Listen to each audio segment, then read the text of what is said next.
Just got the download for Full Self-Driving Beta 10.3. We're gonna jump in and take a look.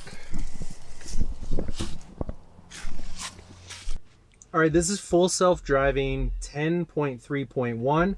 There are far too many release notes for me to read them all off here. This is my first time using Full Self-Driving. I have not done this before, so I don't know what to expect other than what I've seen from other videos online. So the first thing we're going to do is go into, I assume, autopilot. We've got Full Self-Driving. It's a limited access beta. Enables your Model X to make lane changes off highway, select forks to follow.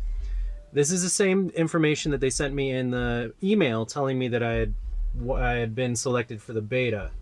So we'll go ahead and enable that. Expanded Full Self-Driving visualization. Yes, I definitely want that. And I've heard that it actually does a lot better on assertive mode. So we're going to go ahead and put it on assertive.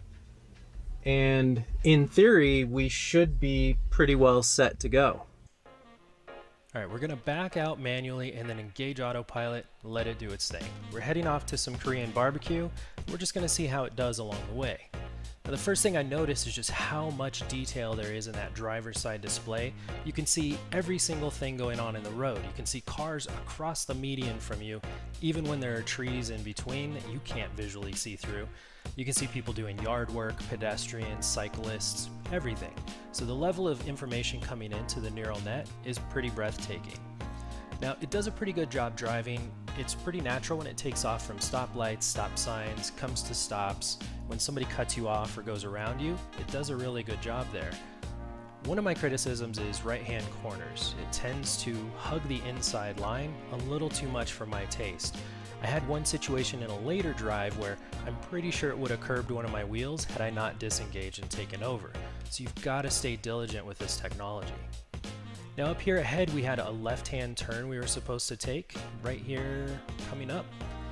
And it wasn't quite able to get over. There was just too much traffic and it wasn't able to make it. But this was really cool because instead of just giving up and having you take over, it went down an extra block, found a left, went down 2 side streets, and was able to get back on the original course. So it's able to correct itself even when it makes a mistake, which is pretty cool to see.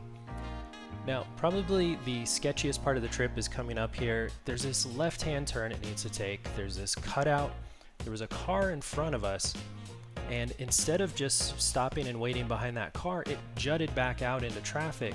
There happened to be a car coming up behind us, and had I not taken over at that moment, I think we definitely would have been in an accident. It was right there. So this is akin to kind of giving the keys of your car to your 8-year-old. Like, you can see the potential, you can see how much this is going to impact the world around us in the future, but we've got to train it more. It needs more data, it needs more time to mature. Thank you so much for checking out my first trip with Full Self-Driving. If you haven't already, please subscribe to the channel, hit that like button, and we'll see you next time. I'm going to have many more trips, I'm sure, and we're going to have some exciting times as this technology matures. Thank you so much. See ya.